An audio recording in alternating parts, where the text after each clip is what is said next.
Et bonjour à tous.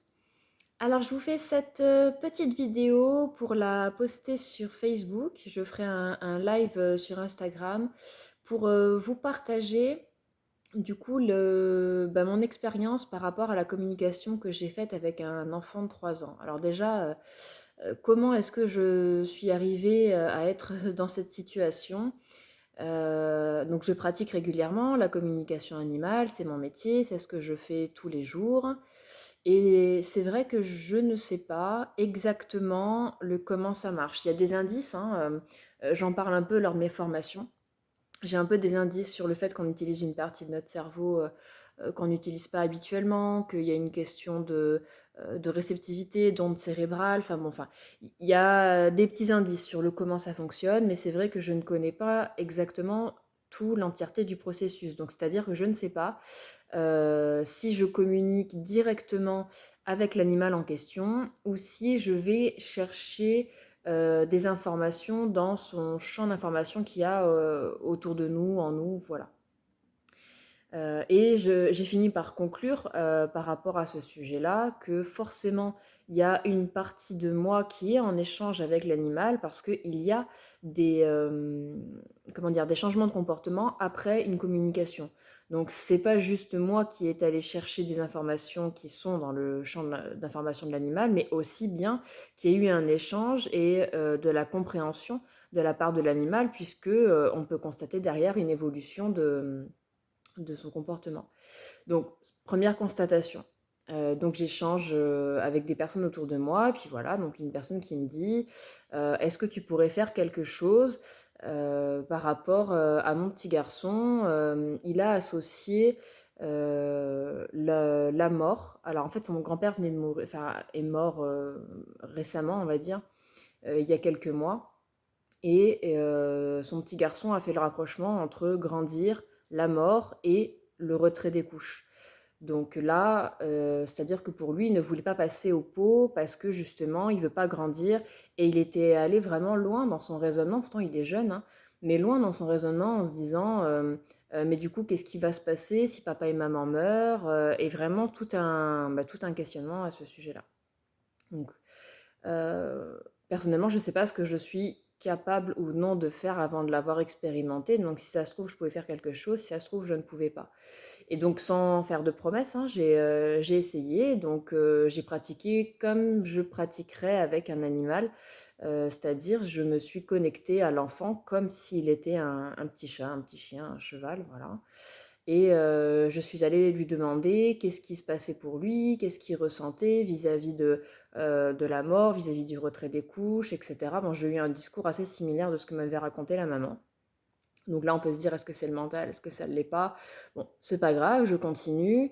Et donc, je sais que c'est en lien avec le grand-père. Et là, alors, l'intuition marche assez fort chez moi, mais là, du coup, c'est très pressant. Je ressens que le grand-père doit venir. Ça, je sais pas comment vous expliquer comment j'ai ça, mais je pense que c'est à force de pratiquer que voilà, on finit par avoir des informations comme ça. Donc, j'appelle le papy comme j'appelle un animal défunt, parce que je fais aussi les communications avec les animaux défunts. Et donc, j'appelle le papy, et là, j'explique à l'âme du papy que son petit-fils a peur de grandir parce qu'il sait que son papy est mort. Et je demande au papy, est-ce qu'il pourrait échanger avec son petit-fils pour lui expliquer comment est-ce qu'il se sent, etc. Qu'est-ce qui se passe de l'autre côté, et essayer de rassurer son petit-fils sur le fait que grandir c'est chouette et qu'il y a plein de choses à expérimenter et que ça serait dommage de se passer de grandir, quoi. Donc, il se passe des choses que j'entends pas. Euh, et par contre, je vais capter certains messages. Et entre autres, un message. Alors, j'ai eu l'accord de la maman hein, pour vous partager l'histoire, hein, sinon je ne me permettrai pas de raconter. Et entre autres, un message du papy qui dit que maintenant, il a la même. Je ne sais plus comment il avait dit ça. Il a le même dynamisme que son papa, que maintenant il peut bouger aussi vite que le papa. Donc voilà, moi je trouve ça trop mignon. Donc le papy a rassuré l'enfant. Je ne savais pas exactement quand terminer la communication. ni savoir si c'était suffisant ou pas. En tout cas, j'ai senti le petit garçon extrêmement touché dans, dans la communication. Pas, alors, pas forcément pendant l'échange qu'il y a eu avec le papy que j'entendais pas, mais plutôt dès que le papy est apparu. Je l'ai senti hyper ému. Pour moi, c'était vraiment très fort, quoi. Bon, puis après, bah, je poursuis, je regarde l'échange qu'il y a entre le papy et le petit enfant. Le petit enfant veut lui montrer son jouet préféré, quelque chose dehors, enfin voilà, enfin je suis un peu la scène. Et puis à un moment donné, je ne sais pas quoi rajouter de plus, donc bah, je prie que ce que j'ai fait soit suffisant et que ce soit aidant pour ce petit garçon et réconfortant, que voilà, qu'il sache que c'est pas parce qu'on est mort que, comment dire, que l'essence de l'être vivant a disparu. Il y a vraiment une continuité derrière et voilà, j'espérais vraiment que le petit garçon a capté cette information-là. Bref, je clôture la communication.